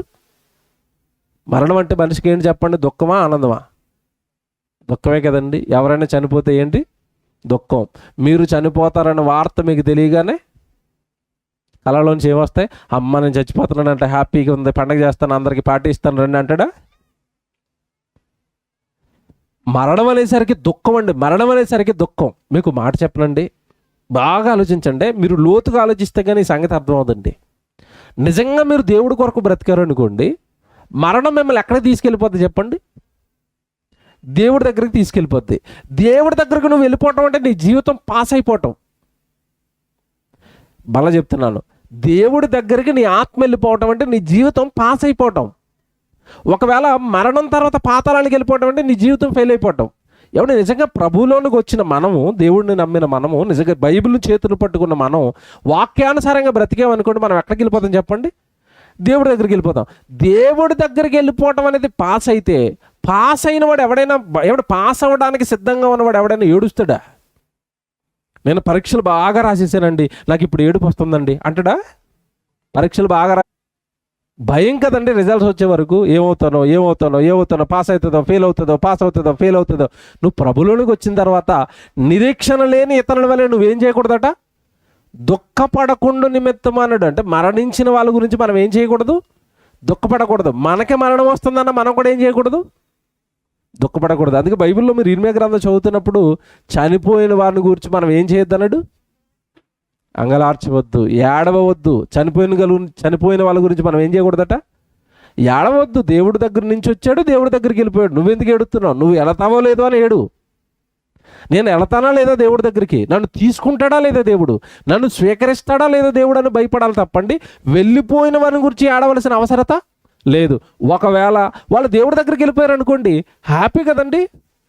దేవుడి దగ్గర బాగుంటాడా, నీ దగ్గర ఉంటే బాగుంటాడా మనిషి చెప్పండి? ఎక్కడ బాగుంటాడు, ఎక్కడ ఆనందంగా ఉంటాడు చెప్పండి? దేవుడి దగ్గర ఆనందంగా ఉంటాడు కదా. మరి దేవుడి దగ్గరికి వెళ్ళిపోయిన వ్యక్తి గురించి మనం ఏడటం ఎందుకు? మనం బాధపడటం ఎందుకు? బాధపడవలసింది, ఆడవలసింది ఎవరి కోసమో తెలుసండి? మన కోసం. యేసు ప్రభుని యెరూషలేము వీధుల్లో సిలువ వేసుకుంటూ అలా తీసుకెళ్తున్నారు. వెళుతున్నప్పుడు వెనకాల స్త్రీలు, యెరూషలేము కుమార్తెలు వెళుతున్నారు. యేసు ప్రభుని కొడుతుంటే ఏడుస్తున్నారు వాళ్ళంతా. అప్పుడు యేసు ప్రభు అన్న మాట ఏంటి చెప్పండి? నేనంటే అంత ఇష్టం, నా గురించి బాగా ఏడుస్తున్నారు, ఇంకొకసేపు ఏడవండి అన్నాడా? ఏమన్నాడు యేసు ప్రభు? యెరూషలేము కుమార్తెలారా, నా గురించి ఎందుకు ఏడుస్తారు? ఎవరి గురించి ఆడమన్నాడు? మీ గురించి అన్నాడు. అక్కడ మీ గురించి, మీ పిల్లల గురించి ఆడవండి. నా గురించి ఎందుకు ఏడుస్తారు? నేను హాయిగా దేవుడి కోసం బ్రతికాను. ఇదిగో దేవుడు సిలువ వేయించుకోమన్నాడు, వేయించుకున్నాను. దేవుడు రక్తం కార్చమన్నాడు, కారుస్తాను. కొద్దిసేపట్లో నేను సిలువకేస్తాను, నేను చనిపోతాను. చనిపోయిన తర్వాత 3వ దినాన్ని తిరిగి లేస్తాను, నేను దేవుడి దగ్గరికి వెళ్ళిపోతాను. నా బ్రతుకు హ్యాపీగా దేవుళ్ళో ఉంది. నా గురించి ఎందుకు ఏడుస్తారు మీరు? ఏడవలసింది ఎవరి కోసం? మీ బ్రతుకు నా బ్రతుకులా లేదు దేవుళ్ళో. అదేనా అక్కడ ఆయన అర్థం? నేను బ్రతుకుతున్నట్టుగా దేవుడి కోసం మీరు బ్రతకటం లేదు. ఆయన ప్రాణం పెట్టమన్నాడు, నేను ప్రాణం పెట్టేస్తున్నాను. మన గురించి దేవుడు బైబిల్ బోర్డు వచనాలు రాశాడు. ఏం రాశాడు? ప్రభువు నమ్ముకున్న వారలారా మీరు సర్వలోకానికి వెళ్ళి సర్వ సృష్టికి సువార్తను ప్రకటించండి అన్నాడు. మనలో ఎంతమంది సువార్తకి వెళ్తాం చెప్పండి? వెళ్తామా? సువార్తకి సహకారం చేస్తామా? సువార్తకు వెనుదనుగా ఉంటామా? అసలు సువార్త అన్న మాటే మన జీవితంలో ఉందా? ప్రభువు మాటలను పాటించిన మనం ఏడవాలి. అమ్మో వాక్యానుసారం నా జీవితం లేదు, ప్రభు చెప్పినవి నేను చేయటం లేదు, పాపం చేయొద్దు అన్నాడు, తెల్లవారు లేస్తే టీవీ పెట్టుకుని కూర్చుంటాను, దాని ఎండ పాపమే, ముందు బుర్రలోకి ఎక్కిపోతుంది, తర్వాత ఒంట్లోకి ఎక్కిపోతుంది, నా ఒళ్ళు నా ఆలోచనలు అన్నీ పాపమే. ఏమంటే ఈరోజు టీవీలో మంచివి చూపిస్తున్నారా? ఆడపిల్లలు ఎక్కువగా సీరియల్ చూస్తారు. ఆ సీరియల్లో మీ బుర్రల నిండా వాళ్ళు నింపేది ఏంటి చెప్పండి? అత్తని ఎలా చంపాలి, కోడల్ని ఎలా ఏడిపించాలి, ఎవడ అత్తకు తెలియకుండా అత్తని లోకం నుంచి ఎలా పంపించేయాలి, విషం పెట్టి యాక్సిడెంట్లు చేయించి, ఇయ్యనా టీవీలో చూపిస్తుంటా? మామయ్య గారిని ఎలా చంపేయాలి, కుటుంబాలను ఎలా విడగొట్టేయాలి, అదే కదండి. ఏముందండి అట్లా? మంచి ఏముందండి? మీకు మాట్లాడుతానండి. చాలామంది అంటారు ఏమంటే చూస్తే తప్పేంటండి, అందులో మంచి తీసుకోవచ్చు కదా అంటారు. ఏం తీసుకుంటారట? మంచి తీసుకుంటారా? సినిమా చూస్తే తప్పేంటండి, అందులో మంచి కూడా ఉంటుంది కదా, మంచి తీసుకుంటారట. నేను మాట్లాడుతానండి. ఇప్పుడు గ్లాస్ నిండా నీళ్ళు వేసేసి, మంచి నీళ్ళు బాగా వినండి, గ్లాస్ నిండా ఏం వేసాం? మంచి నీళ్ళు వేసి అందులో చిన్న విషం చొక్కేసి మీకు ఇచ్చేసి ఆ విషం తీసుకుని మంచినీళ్ళు తాగేయండి, వీలవుతుందా? వీలవుతుందా? విషం చుక్క తీసుకుని మంచినీళ్ళు తాగేయండి, రెండు కలిసిపోయినాయి కదండి, అందులోంచి మంచిగా తీసుకోండి, చెడుది పక్కన వేయండి అన్నాం. అవుతుందా? తీయటం. దాని నిండా వ్యభిచారము, దాని నిండా పాపము, దాని నిండా నేరాలు, పక్కోడిని ఎలా చంపాలి, పక్కోడిని ఎలా మోసం చేయాలి, వాళ్ళని ఎలా గెలవాలి, వీళ్ళని ఎలా ఏడిపించాలి, వాళ్ళని ఎలా చంపాలి, ఇదంతా చెడంతా చూసేసిన తర్వాత ఎక్కడో ఒక మంచి డైలాగ్ వస్తే ఆ మంచి డైలాగ్ ఉంటుందా, చెడు ఉంటుందా ఎక్కువగా బుర్రలో? ఇంకా చెప్పను నేను, అసలు బైబిల్లో దేవుడు చెప్పని మంచి సీరియల్ ఏముంటుందండి, సినిమాలు ఏముంటుందండి? నాకు అర్థం కాదు. దేవుడు బైబిల్లో చెప్పండి, వాళ్ళు చెప్పే మంచి, మనుషులు మంచి ఏమైనా చెప్పగలుగుతారా దేవుడి కంటే బాగా? చెప్పలేరండి, చెప్పలేడు. దేవుడు చెప్పిన దానికంటే మంచి మాటలు మనిషి చెప్పలేడు. కానీ ఈరోజు మనిషి తెల్లవారు లేస్తే సీరియళ్ళు, సినిమాలు, ఫేస్బుక్లు, యూట్యూబ్లు పాపాన్నంతా నింపుకుని దేవుడికి భిన్నంగా బ్రతికి నిత్యాగ్ని దండానికి సిద్ధపడుతున్నారే తప్ప ఏ భక్తుడు బైబిల్లో బ్రతుకుతున్న ఏ భక్తుడైనా చూడండి, వాడు ఇప్పుడు మీరు అబ్రాహం గురించి చదివారు, అబ్రాహం గారి గురించి చదివారు. నెక్స్ట్ ఆయన కొడుకు ఎవరు చెప్పండి? ఇస్సాకు. ఆయన చనిపోయే ముందు ఆయన గురించి రాయబడిన మాట ఏంటిది? ఆదికాండం 35లో ఇస్సాకు గారు చనిపోతున్నారు. ఇస్సాకు గారు చనిపోతూ ఆయన మరణం గురించి రాయబడిన మాట మీరు ఆశ్చర్యపోతారు. ఇస్సాకు బ్రతికిన దినములు 180 సంవత్సరములు. ఇస్సాకు కాలము నిండిన వృద్ధుడై ప్రాణము విడిచి మృతి పొంది తన పితరుల యొద్దకు చేర్చబడెను. ఇస్సాకు గారు కూడా ఎక్కడికి వెళ్ళిపోయారట? తన పితరుల యొద్దకు. అబ్రాహం గారు ఎక్కడికి వెళ్ళిపోయారు? తన పితరుల యొద్దకు. యాకోబు గారి గురించి కూడా ఉంటుంది 40 అధ్యాయంలో అనుకుంటా నాకు తెలిసి. అక్కడ కూడా ఆయన కూడా ఏమంటారో తెలుసా? నేను నా స్వజనుల యొద్దకు వెళ్ళిపోతున్నాను అంటాడు. మరణానికి ముందు పిల్లలందరినీ పిలిచాడు. యాకోబు 12 మంది పిల్లల్ని పిలిచి ఒక్కొక్కడు బ్రతుకు గురించి చెప్తాడు. నీ బ్రతుకు బాగలేదు, నీ బ్రతుకు బాగలేదు, ఇతను బ్రతుకు బాగుంది, ఇతను బ్రతుకు 12 మంది పిల్లలు కదండి, అందరిని పిలిచి అందరికీనండి వాక్యాలు చెప్తాడండి చనిపోయే ముందు. ఇదిగో మీరు ఎలా బ్రతుకుతారో నాకు అనవసరం, నేనైతే నా దేవుడి కోసం బ్రతికాను, నేను నా స్వజనుల యొద్దకు వెళ్ళిపోతున్నాను అంటాడు. అంటే అసలు ప్రతి భక్తుడు మాట్లాడుతూనండి మరణం అలవోకగా మంచినీళ్ళు తాగునట్టుగా మరణం మనల్ని ఏం చేయదు, మరో లోకాన్ని తీసుకెళ్తుంది, అంతే నా వాళ్ళ దగ్గరికి నేను వెళ్ళిపోతున్నాను అన్నారు మరణం గురించి. కానీ ఈరోజు చచ్చిపోతావని మనిషికి చెప్పగానే ఏమైపోతారు చెప్పండి? మనిషి కుప్ప కూలిపోయి బెంగ పెట్టుకుని 4 రోజులు అన్నం తింటాడా? నీకు క్యాన్సర్ 4th స్టేజ్కి వచ్చిందమ్మా, నువ్వు లేట్ అయిపోయావు, ఇక 2 నెలలే ఉంటావు అన్నాడు అనుకోండి. పొరపాటున డాక్టర్ ఇంటికి వచ్చిన తర్వాత అన్నం తింటాడా? ఆ రోజు అన్నం తింటాడా? మంచినీళ్ళు త్రాగుతాడా? ఎవరితోనైనా మాట్లాడతాడా? ఎవరితోనైనా సంతోషంగా ఉంటాడా? పిల్లలతో ఏమైనా మాట్లాడతాడా? నేను చచ్చిపోతానట బెంగ. అదొక రకమైన ఆందోళన. విషయం ఏంటనుకున్నారు? డాక్టర్ చెప్పిన దానికంటే ముందు చచ్చిపోతాడు. ఎందుకు చెప్పండి? ఎందుకు చచ్చిపోతాడు? శుభ్రంగా తింటే 2 నెలలు బతుకుతాడు. ఎప్పుడైతే చచ్చిపోతామన్నాడు బెంగెట్టుకుని తిండి తింటే మానేస్తాడు. ఏమి తినడు, ఏ సంతోషంగా ఉండడు, ఆనందంగా ఉండడు. ఈ భయంలో ముందే చచ్చిపోతాడండి. అవునా కదా? మీరు చెప్పండి. లోకంలో జరుగుతున్నది ఇదే కదా. కానీ ఏ భక్తుడైనా నాకు మరణం అంటే భయం అండి అన్నట్టుగా మీరు చదువుకున్నారు? ఎక్కడైనా కనపడుతుంది మీకు అది? అస్సలు లేదండి. ఇంకా మీరు ఆశ్చర్యపోయే ప్రార్థన చూపిస్తాను ఇప్పుడు నేను. భక్తులు అంటే ప్రభువుని ఎరిగినవాడు, ప్రభు కొరకు బ్రతికినవాడు భూమి మీద మరణం విషయంలో ఇంత క్లారిటీగా ఉంటాడు, ఇంత ధైర్యంగా ఉంటాడు. బైబిల్లో మరొక భక్తుడు ఉంటాడు, ఏలియా గారు, తెలుసు మీకు. రోషం కలిగిన ప్రవక్త, దేవుడి కోసం బ్రతికాడు, దేవుడి కోసం ఎన్నో యుద్ధాలు చేశాడు. ఆ రోజు బయలు ప్రవక్తలందరినీ కూడా తరిమి చంపాడు. దేవుడి యొక్క ప్రవక్తలను కాపాడిన వాడుగా, రోషం కలిగి దేవుడి కొరకు బ్రతికిన వాడుగా ఏలియా జీవితం మనకు కనబడుతుంది. ఆ తర్వాత మీకు తెలియదు కాదు, ఆహాబు యెజబెలు పగబట్టారు ఏలియా మీద. ఏలియాను తరుముదామని, ఏలియాను చంపుదామని తరుముతున్నారు. ఆహాబు యెజబెలు వీళ్ళిద్దరూ కూడా రాజు రాణి కదండి. ప్రవక్త అయిన ఏలియాను చంపేయడానికి వెనకాల తరుముతున్నప్పుడు ఒక అరణ్యానికి వెళ్ళిపోయాడు, ఒక చెట్టు కింద కూర్చున్నాడు. చెట్టు కింద కూర్చొని ఆయన ఒక ప్రార్థన చేస్తున్నాడు. జాగ్రత్తగా వినాలి. అసలు భూమి మీద ఉన్న ఏ మనిషి కూడా ఇలాంటి ప్రార్థన చేయడేమనిపించిందని నాకు. మన ప్రార్థనలో మనం ఏం చేస్తాం చెప్పండి? ఆ ప్రార్థన తర్వాత చదువుదాం. కానీ అసలు మనం ప్రతిరోజు ప్రార్థనలో దేవుడు మనం ఏం అడుగుతాం చెప్పండి? ఏం అడుగుతాం?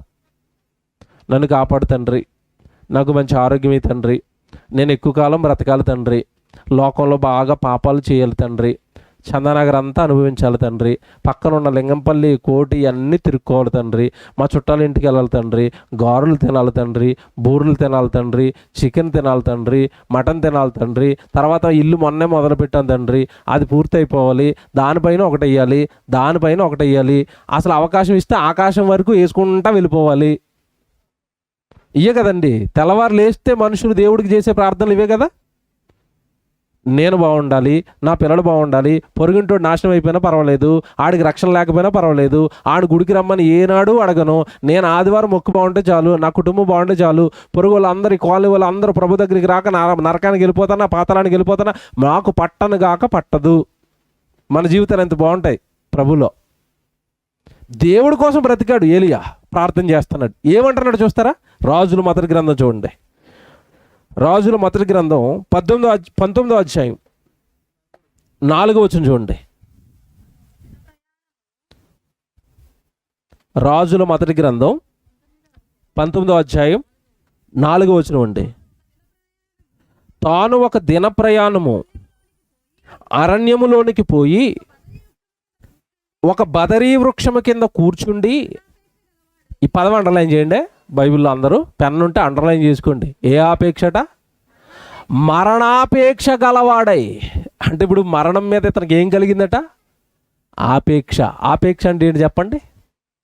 ఇష్టం, ఆకర్షణ, కోరిక. దేని మీద కలిగిందట? మరణాపేక్ష.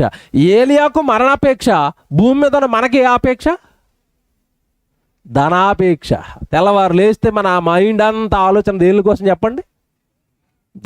ధనం యదం జగత్తట సామెత. ఏంటి? ధనం యదం జగత్. అంటే డబ్బు మయమైపోయిందటండి ప్రపంచం అంతా. ఏమండి? తెల్లవారు లేస్తే మనిషికి ధనాపేక్ష. ఇక్కడ భక్తుడికి ఏం ఆపేక్షట?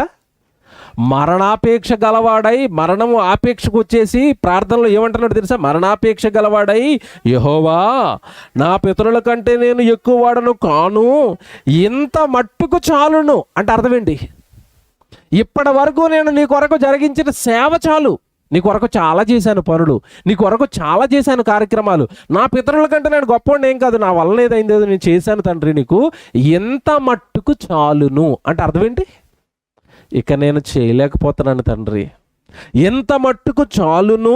తర్వాత నా ప్రాణమును తీసుకొనమని ప్రార్థన చేశాను. ఏమని ప్రార్థన చేశాడు? నా ప్రాణమును తీసుకొనుము. మనం ఏం చేస్తాం?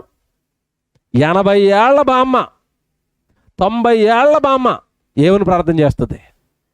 ప్రభా నేను చచ్చిపోకూడదు, ప్రభా నేను 90 ఏళ్ళు అయిపోయినా ఇంకా ఎక్కడే ఉంటుందట. మనవాడు పెళ్ళి అవ్వలేదు ప్రభువా, మనవరాలు ఇంకా పెద్దదవ్వలేదు ప్రభువా, ఇంకా వాళ్ళకి పెళ్ళిళ్ళు చేయలేదు ప్రభువా, వాళ్ళ పిల్లల్ని నేను ఇంకా చూడలేదు ప్రభువా. భూమి మీద 80 వచ్చినా 90 వచ్చినా ఇక్కడే ఉండిపోవాలన్న మనుషులు గోల, ఆశ. ఏమంటే బైబిల్లో ఉన్న ఏలియా ఏమంటున్నాడు? మరణాపేక్ష గలవాడై దేవుడికి ప్రార్థన చేసి, దేవా ఇంత మట్టుకు చాలును, నా ప్రాణమును నీవు తీసుకో. ఏమంటే ప్రాణం తీసుకుంటే దేవుడు ఏమవుతుంది? బాగా ఆలోచించాలి మీరు. ఎందుకు అడుగుతున్నాడు ఇతను? పోనీ ఇతను ఉన్న సిచ్యువేషన్ ఏంటి చెప్పండి? ఇతను ఏ సిచ్యువేషన్లో ఉన్నాడు? కష్టాలలో ఉన్నాడు. జాగ్రత్తగా వినండి. ఎందులో ఉన్నాడు? కష్టాలలో ఉన్నాడు. ప్రాణం తీయడానికి యెజబేలు తరుముతుంది, అరణ్యాల వెంబడి పరిగెత్తాలి. నేను ఈ పరుగులు ఎందుకు, ఈ కష్టాలు ఎందుకు, ఈ భూమి మీద ఈ వేదనలు ఎందుకు తండ్రి, నా ప్రాణాన్ని తీసుకోండి మీరు అన్నాడు. ఎందుకు అన్నాడు తెలుసండి? ప్రాణం తీసుకున్న మరుక్షణం ఏలియా ఎక్కడికి వెళ్ళిపోతాడు?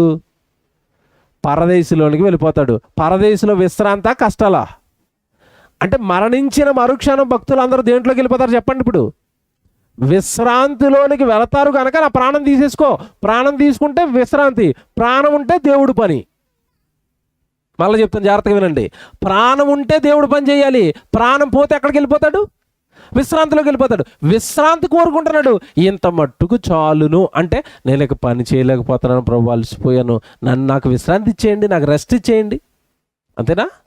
ఉదయం నుంచి ఏమండి, ఉదయం అంతా మార్నింగ్ పనికి వెళ్ళిపోతే సాయంత్రం ఇంటికి రాగానే మీ శరీరం ఏం కోరుకుంటా చెప్పండి? ఏం కోరుకుంటుంది? విశ్రాంతి కోరుకుంటుంది. అలా కాకుండా పనికి వెళ్ళకుండా 3 పూట్ల తినేసి మధ్యాహ్నం శుభ్రంగా 6 గంటలు 7 గంటల వరకు నిద్రపోయాడు అనుకోండి, ఆడికి రాత్రి నిద్ర వస్తుందా? పని చేసిన వాడికి విశ్రాంతి అవసరం, పని లేని వాడికి విశ్రాంతే లేదు. దేవుడు ఏమన్నాడు తెలుసండి? భూమి మీద నా కొరకు కష్టపడకపోతే, జాగ్రత్తలు అండి, పాట వేస్తారు చూద్దరు కానీ వీడియో పాట చివరిలో మరణించిన వారే పాట తీయండి. భూమి మీద గనక నువ్వు దేవుడి కొరకు బ్రతకకపోతే, భూమి మీద గనక నువ్వు దేవుడి కొరకు పని చేయకపోతే, భూమి మీద నీ జీవితాన్ని దేవుడికి ఇవ్వకపోతే, మరణం తర్వాత అండి భూమి మీద సుఖపడినందుకు, భూమి మీద చక్కగా ఈ జీవితాన్ని అనుభవించేసినందుకు, మరణం తర్వాత బాధలు పడాలి, కష్టాలు పడాలి, కన్నీళ్లు పడాలి. మరణం తర్వాత నిత్యాగ్ని దండనకు వెళ్ళిపోయి కాలిపోవాలండి ఆత్మ. అదేదో ఈ జీవితంలో 60-70 ఏళ్ళ ఈ జీవితంలో చక్కగా ఇలాంటి ప్రార్థనలకు వచ్చి ఇలాంటి కూడికలు ఏమైనా పెట్టి మీకు కలిగింది దేవుడి కొరకు పెట్టుకుని సువార్త జరిగించి కనీసం ఒక ఆత్మలో 2 ఆత్మలో దేవుడి దగ్గరికి నడిపించి, దేవా మీకోసం బ్రతికాను, వాక్యాన్ని పాటించాను, పాపానికి దూరంగా ఉన్నాను, ఈ లోకం నశించిపోయి, లోకానికి నశించిపోయే లోకంలో ఉండే వెండికి, డబ్బుకి, బంగారానికి నా దేహాన్ని, నా జీవితాన్ని ఇవ్వలేదు తండ్రి, కాపాడుకున్నాను, భద్రపరుచుకున్నాను, మీకోసమే బ్రతికానన్న సాక్ష్యం ఉంటే మరణం తర్వాత విశ్రాంతి. కానీ ఈరోజు ఎవరికి అర్థమైంది మరణం ఇలాంటి లోకానికి తీసుకెళ్తుందని, మరణం మార్గం అని, భూమి మీద ఉండగా జీవితం చక్కబెట్టుకుంటే విశ్రాంతిలోనికి వెళ్ళిపోతామని, భక్తులు అందరూ మరణం విషయంలో ఇంత ధైర్యంగా ఉన్నారు అని ఎవరికంటే అర్థమైంది?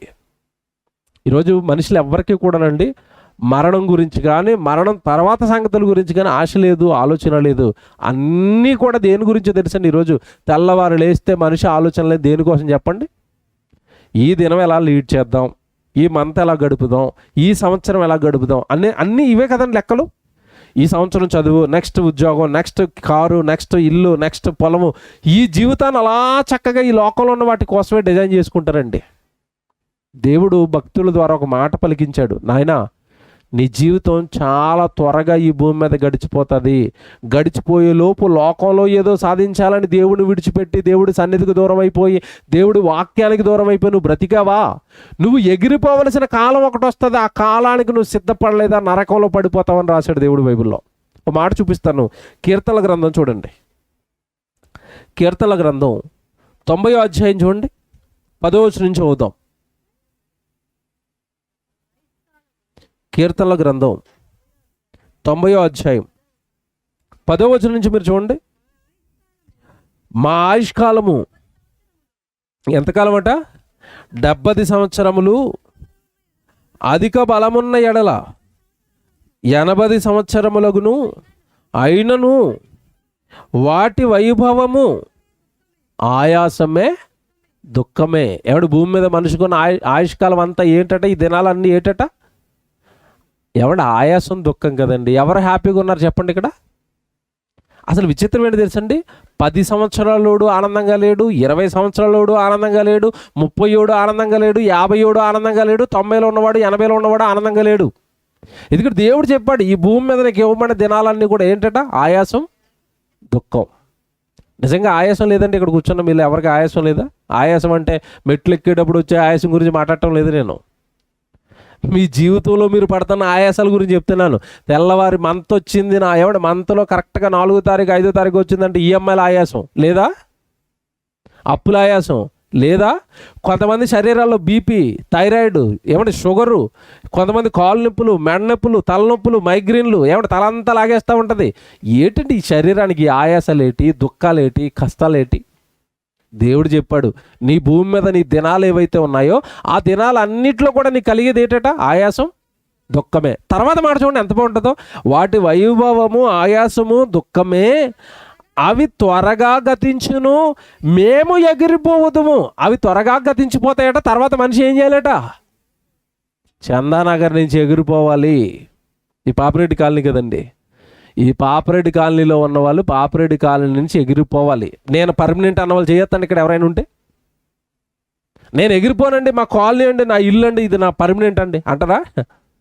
ఎవడ పర్మనెంట్ కాదండి, అంత తాత్కాలికం. అందరూ కూడా ఆయాసం దుఃఖం ఈ భూమి మీద పడేట. తర్వాత మనుషులు అందరూ ఏమైపోవాలట?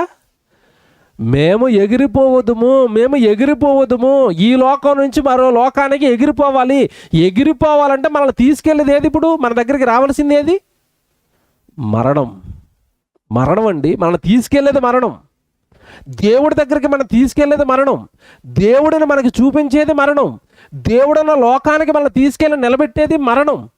ఇప్పుడు నిజంగా భక్తుడైతే, దేవుడి కొరకు బ్రతికిన వాడైతే, భూమి మీద దేవుడు ఇచ్చిన ఆయుష్కాలం అంతా చక్కగా దేవుడి కోసం బ్రతికి చివరిలో అంటాడు, దేవా నేను మీకోసం బ్రతికాను, మీరున్న లోకానికి నేను వచ్చేస్తున్నాను. మరణం ఎంత బాగుంది చూసారండి.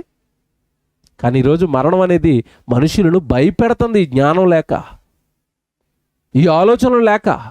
కిందకి ఎలా చదువుకుంటే, మీరు వస్తే కిందకి చదివితే అలాగా, అది త్వరగా గతించును, మేము ఎగిరిపోవదుము అన్నడా. తర్వాత చూడండి, నీ ఆగ్రహ బలము ఎంతో ఎవరికి తెలియను, నీకు చెందవలసిన భయము కొలది పుట్టు నీ క్రోధముని ఎంతో ఎవరికి తెలియను. 12వ వచనం, మాకు జ్ఞాన హృదయము కలుగునట్లుగా చేయుము. మనుషులకి ఏం లేదట? జ్ఞాన హృదయం అన్నాడు చూసారా? జ్ఞాన హృదయం. ఏ జ్ఞానం?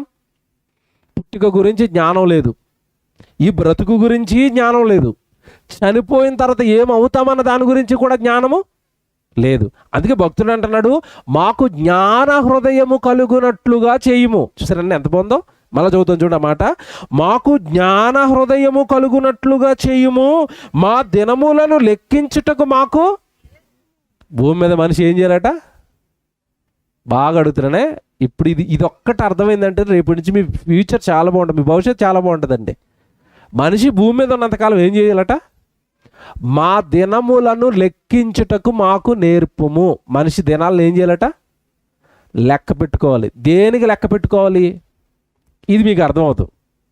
మీకు ఒక ఉదాహరణ చెప్తాను. మీరు అందరూ హ్యాపీ బర్త్డే పార్టీ చేసుకుంటారు కదండి. బర్త్డే పార్టీ చేసుకున్నప్పుడు ఇంత పెద్ద కేక్ తెచ్చుకుంటారు. ఆ కేక్ తెచ్చుకుని పైన హ్యాపీ బర్త్డే పేరు రాసుకుంటారు, కింద హ్యాపీగా కట్ చేస్తారు. ఓ ఆనందం సంతోషం, నాకు మరో సంవత్సరం వచ్చింది, నేను 37లోకి వెళ్ళిపోయాను, నేను 36లోకి వెళ్ళిపోయాను, నేను 50లోకి వెళ్ళిపోయాను, నేను 12లోకి వెళ్ళిపోయాను. హ్యాపీ బర్త్డే పార్టీ, విందులు, చిందులు, వినోదాలు, మందు, బిర్యానీ, చికెను, మటను, అబ్బా సంతోషిస్తున్నారు. మిమ్మల్ని మాట అడుగుతానండి, బాగా ఆలోచించండి. తెలివిగల వాళ్ళకే, జ్ఞానంతో ఆలోచించే వాళ్ళకి ఇవి అర్థమవుతాయి. ఒక సంవత్సరం నీకు కొత్త సంవత్సరం వచ్చిందని సంతోషపడుతున్నావు కదా, కొత్త సంవత్సరానికి అర్థం చెప్పనా? దేవుడు నీకు ఇచ్చిన ఆయుష్కాలంలో ఒక సంవత్సరం పోయింది, నువ్వు చావుకు దగ్గర పడ్డావని అర్థం కాదా? నీకు దేవుడు 60 సంవత్సరాల ఆయుష్కాలం రాసాడు అనుకోండి, నువ్వు 50వ బర్త్డే చేసుకున్నావు అంటే అర్థం ఏంటి? ఇంకెంతకాలం ఉంటావు ఇక్కడ? ఎంతకాలం ఉంటావు? 10 సంవత్సరాలు ఉంటావు. బర్త్డే ఏం జ్ఞాపకం చేస్తుంది నీకు? ఒరే వస్తుందిరా చావు, వెళ్ళిపోతావరా అంటుంటే ఈడేమో కేకులు, బిర్యానీలు, చికెన్లు, పోతావరా అని బర్త్డే వచ్చి చెప్తుంటే ఇటు పండగ చేస్తున్నాడు. ఎలాగో చూడండి. పోతావురా అని బర్త్డే వచ్చి చెప్తుంటే పండగ. పోతావురా బాబు, నీ బ్రతుకు బాగోలేదు, ఇంకా త్రాగుడు మానలేదు, తిరుగుడు మానలేదు, నీ పాపపు లక్షణాలు నీ జీవితం నుంచి పోలేదు, పరిశుద్ధమైన జీవితం ఇంకా రాలేదు. హఠాన్మరణం వస్తే ఈ లోపు, లేదా నీ ఆయుష్కాలం అయిపోతే. బర్త్డే అంటే చావుకు ఒక రోజు, ఒక సంవత్సరం దగ్గర పడ్డావని అర్థం. పండగ చేస్తావా? మారలేదని దుఃఖపడతావా? మార్పు రాలేదని బాధపడతావా? జ్ఞాన హృదయము కలుగునట్లుగా మాకు నేర్పుము. కిందేమన్నాడు? దినములను లెక్కించుటకు మాకు. ఇది ఎవరు రాశారో తెలుసండి? ఈ 90వ కీర్తన ఎవరు రాశారో తెలుసా? మోషే గారు రాశారండి. ఈ 90వ కీర్తన మోషే గారు రాశారు. మోషే గారు సేవలోకి ఎప్పుడు వచ్చాడు చెప్పండి? ఎప్పుడు వచ్చాడు? ఆడాడు మిగతా 40 సంవత్సరాలు. మొత్తం మీద మోషే గారి జీవితంలో 80 సంవత్సరాలు అయిపోయిన తర్వాత దేవుడు వచ్చాడు. నాయన మోషే, నువ్వు పుట్టింది దేనికోసం, నువ్వు బ్రతుకుతున్నదేంటి? ఇశ్రాయేలును విడిపించడానికి కదా నాయకుడిగా నీకు జన్మనిస్తే, సేవకుడిగా నీకు జన్మనిస్తే, నువ్వేంటి నాయన అరణ్యంలో గొర్రెలు మేపుకుంటున్నావు, మేకలు మేపుకుంటున్నావు, నువ్వు పుట్టింది దేనికోసం, నువ్వు చేస్తున్న పని ఏంటన్నాడు. నిర్గమకాండం 3వ అధ్యాయంలో ఉంటుంది ఇదంతా. అప్పుడు వెంటనే దేవుడు ఎప్పుడైతే వచ్చి జన్మ పరమార్థం చెప్పాడో వెంటనే మోషే మారిపోయాడండి. అయ్యో ప్రభువా, ఇంతకాలం నాకు తెలియదు, తప్పు చేసి నా జీవితంలో 80 సంవత్సరాలు వృధా చేసుకున్నానని. తర్వాత దేవుడు సేవలోకి వెళ్ళిపోయాడు. 80వ సంవత్సరంలో దేవుడు సేవ ఎత్తుకున్నాడు మోషే. బ్రతికింది ఎంతకాలం తెలుసండి భూమి మీద? 120 సంవత్సరాలు. అంటే రిమైనింగ్ ఎంతకాలం సేవ చేశాడు దేవుడి కోసం? 40 సంవత్సరాలు సేవ చేశాడు. ఆ సేవా కాలంలో ఈ కీర్తన రాశాడు. అయ్యో దేవా, నేను లేట్ అయిపోయాను నీ దగ్గరికి రావటం. 80 సంవత్సరాలకు కానీ నాకు సత్యం తెలియలేదు, 80 సంవత్సరాలకు కానీ నాకు నిజం తెలియలేదు. ఇప్పటివరకు మీకు తెలియదు. చాలామందికి మరణం అంటే ఏంటో, మరణం తర్వాత ఏం జరుగుతుందో ఇప్పటివరకు మీకు తెలియదు. ఈరోజు దేవుడు చెప్తున్నాడు మీతో. ఆ రోజు మోషేకి చెప్పినట్టుగా ఈరోజు దేవుడు మీతో చెప్తున్నాడు. ఈ సభ ద్వారా, ఈ కుటుంబం ద్వారా మీతో చెప్తున్నాడు. జాగ్రత్తగా మీరు ఆలోచిస్తే 80 సంవత్సరాల తర్వాత వచ్చిన మోషే దినాలను లెక్క పెట్టుకుంటున్నాడు. నేను ఎంతకాలం ఉంటానో, నేను దేవుడు నా కొరకు ఏం చేయాలని రాశాడో, నేను త్వరగా దేవుడు పని చేయాలి అని జ్ఞాన హృదయంతో తన దినాలను లెక్క పెట్టుకుంటున్నాడు. ఏ దినాన్ని కూడా వృధాగా లోకానికి ఇవ్వక. మీరు చూడండి, మోషే 80 సంవత్సరాల తర్వాత సేవలోకి వచ్చిన తర్వాత వెనుదిరిగి లోకంలోకి వెళ్ళిన దాఖలాలు కనబడుతున్నాయి. మళ్ళీ మోషే జీవితంలో మీకు ఏమైనా కనబడవు. సేవ, ఇశ్రాయేలీలు ప్రయాణాలు, వాళ్ళకి వాక్యం చెప్పటం, వాళ్ళకి వాక్యం తీసుకురావడానికి దేవుడి దగ్గరికి వెళ్ళటం, 40 దినాల ఉపవాసం, సేవ తన జీవితకాలం అంతా కూడానండి ఇశ్రాయేలు ప్రజలకు సేవలో ముగించాడు. ఆ సేవలోకి వచ్చిన తర్వాత ఈ కీర్తన రాశాడు. మోషే గారు చేసిన ప్రార్థన అండి దేవుడికి ఇది కీర్తనగా మనకు వచ్చింది. దేవుని పిల్లలారా, చివరి మాట మళ్ళా జ్ఞాపకం చేస్తున్నాను. మా దినములను లెక్కించుటకు మాకు నేర్పము. వయసు అయిపోకూడదు. మీరు ఏమో ఆలోచించాలో తెలుసండి. అయ్యో, దేవుడు నన్ను ఎందుకు పుట్టించాడో, ఇప్పటి వరకు నేను దేవుడి కోసం ఏమి చేయలేకపోయాను, ఒక సభ పెట్టుకోలేకపోయాను, ఒకరికి వాక్యం చెప్పలేకపోయాను, ఒకరికి వాక్యం చెప్పించలేకపోయాను.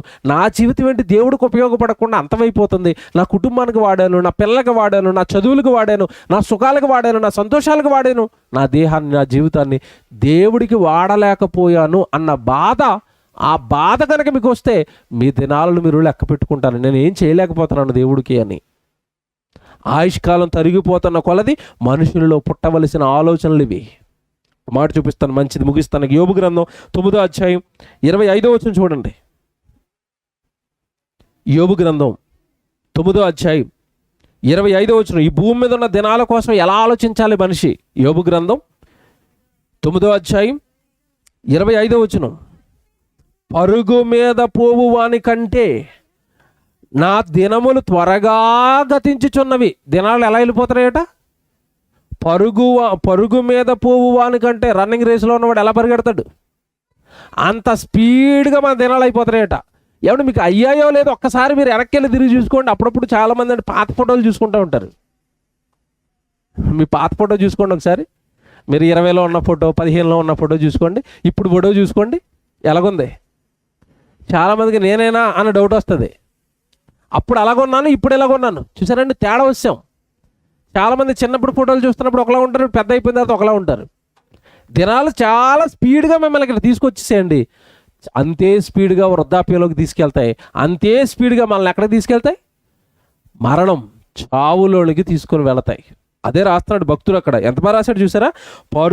పరుగు మీద పోవు వాని కంటే నా దినములు త్వరగా గతించుచున్నవి, క్షేమము లేకయే అవి గతించిపోవచ్చున్నవి. ఈ మాట చూసారండి? మన జీవితాలలో, ఈ జీవిత కాలంలో మనకేమి లేదట. క్షేమం ఉందంటారా? నేను క్షేమంగా ఉన్నాను అన్న వాళ్ళు చేయొద్దండి. ఎవ్వరూ క్షేమంగా లేరు. ఎందుకు చెప్తుంది తెలుసండి ఈ మాట?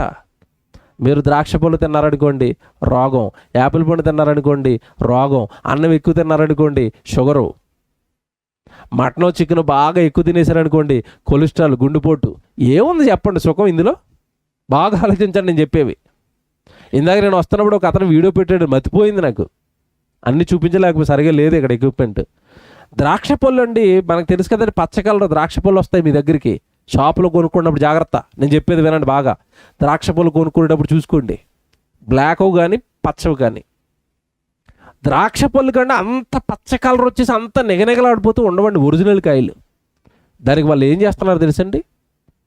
వైట్ కలర్ కెమికల్ ఒకటి పెద్ద పెద్ద క్యాన్లో కలిపేసండి, పెద్ద క్యాన్లో కలిపేసి వైట్ కలర్ కెమికల్ ఒకటి, అంటే ఫ్రెష్గా కనపడడానికి, నిగనిగలాడడానికి. అంటే ఆ ద్రాక్ష పండు పైన ఆ కెమికల్ పడిన తర్వాత అండి, ఆ ద్రాక్ష పండు కుళ్ళిపోవడానికి కానీ, ఆ ద్రాక్ష పండు వాడిపోవడానికి కానీ సుమారు వారం పట్టు. ద్రాక్ష పండు కొన్న తర్వాత దాని మీద నీళ్లు చుక్క వేయండి మీరు.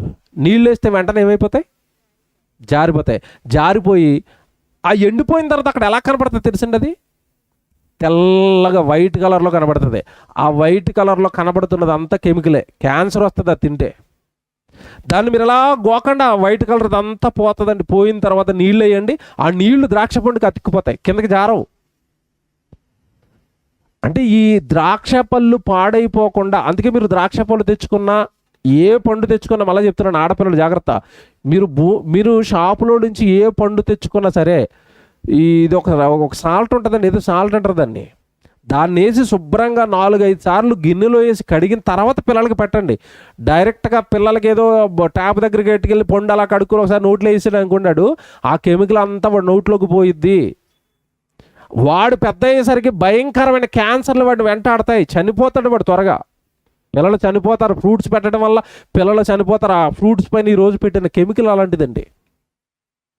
ఎందుకు ఇలా మారిపోయారు మనుషులు అంటే, మనుషులు స్వార్థ ప్రియులు అని రాశాడు బైబిల్లో దేవుడు. మనుషులకు ఏమొచ్చిందట? స్వార్థం. నేను ద్రాక్ష పళ్ళు అమ్ముకోవాలి, నేను డబ్బులు సంపాదించాలి, అది తిని చచ్చిపోయినా నాకు ఎటువంటి సంబంధం లేదు. ఇప్పుడు మనుషులు మనం క్షేమంగా ఉన్నామంటారు ఈ భూమి మీద. ఇప్పుడు చెప్పండి, క్షేమంగా ఉన్నావా? మనం పీల్చుకుంటున్న గాలి కల్తీ, మనం తింటున్న ఆహారం కల్తీ, మన చుట్టూ ఉన్న ఈ సమాజం అంతా కూడా కల్తీ అయిపోయిందండి. అందుకే దేవుడు అక్కడ మంచి మాట రాశాడు, ఈ భూమి మీద ఏముందని అక్కడ ఉంటున్నావు నాయన. ఏముంది ఈ భూమి మీద? ఎవరు నిజమైన ప్రేమతో ఎవరు నిన్ను ప్రేమిస్తున్నారు? నిజంగా ప్రేమించేవాడు ఎవరు చెప్పండి? దేవుడండి. నిజమైన ఆనందాన్ని ఇచ్చేది ఎవరు చెప్పండి? దేవుడండి. అందుకే దేవుడు బైబిల్లో మాట రాస్తాడు, నరులారా తిరిగి రండి, నరులారా తిరిగి రండి, నా దగ్గరకు వచ్చేయండి. నా దగ్గర నుంచే కదా ఆ లోకానికి వెళ్ళారు, ఆ లోకం మంచిది కాదు నాయన, ఆ లోకం నుండి తిరిగి నా దగ్గరకు వచ్చేయండి. మిమ్మల్ని నా దగ్గరకు తిరిగి తీసుకుని వచ్చేది ఏది అంటే మరణం. దానికి భయపడతారా, ఎదుర్కొంటారా చెప్పండి? ఇప్పుడు ఏలే ఎదుర్కొన్నట్టు మరణాన్ని ఎదుర్కోవాలి తప్పండి భయపడతామా? భయపడటం మనకెందుకండి? మరణ భయాన్ని తొలగించడానికి లోకానికి ఒక ఆయన వచ్చాడు, ఆయనే మన ప్రభు అయిన యేసుక్రీస్తు.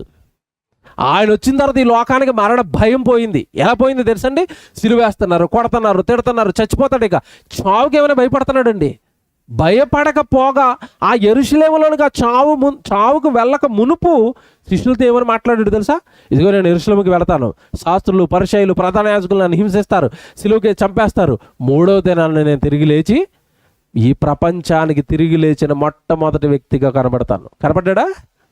మహిమా దేహంతో తిరిగి లేచి ప్రపంచానికి మరణం తర్వాత మరొక బ్రతుకుంది, మరణం అంతం కాదురా బాబు, మరణం తర్వాత మరొక జీవితం ఉంది, మరణం తర్వాత మరొక లోకం ఉందని ప్రాక్టికల్గా కంటికి కనబడేటట్టుగా ఈ లోకానికి మరణం తర్వాత జీవితాన్ని చూపించింది ఎవరో తెలుసండి? యేసుప్రభు.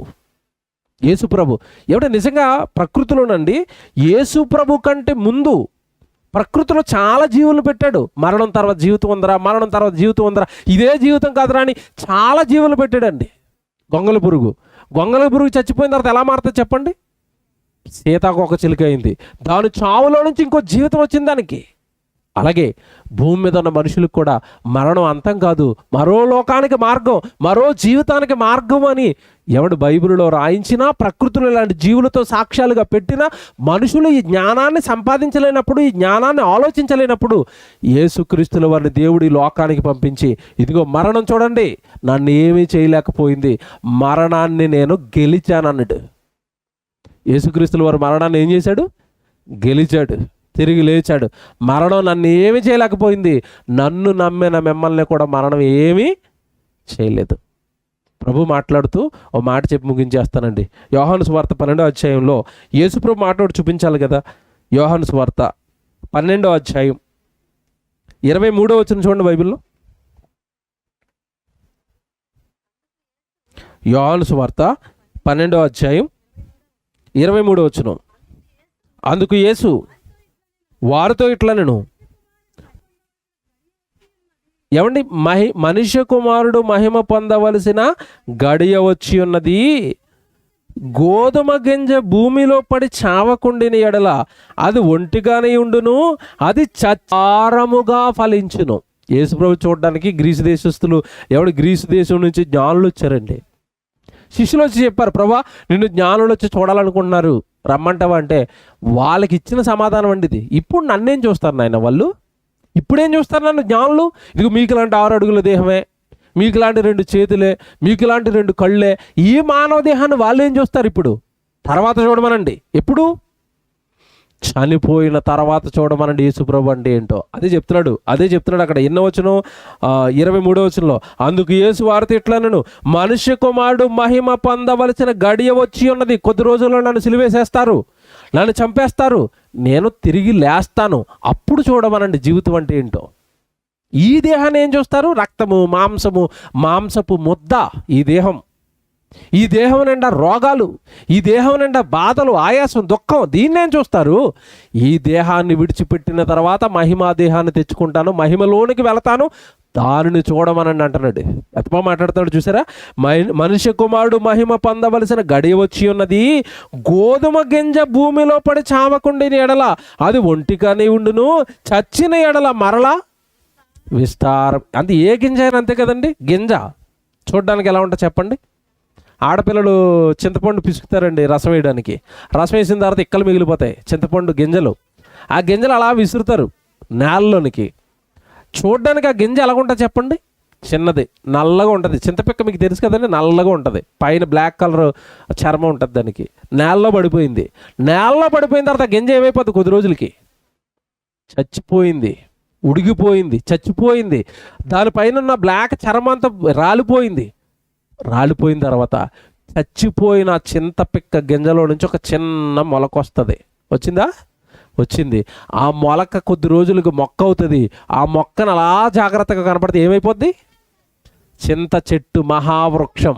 ఎన్ని చింతకాయలు, మరలా దానిలో నుండి ఎన్ని గింజలు, ఎంత పెద్ద వృక్షము. దీని అంతటికి ప్రారంభం ఏది చెప్పండి?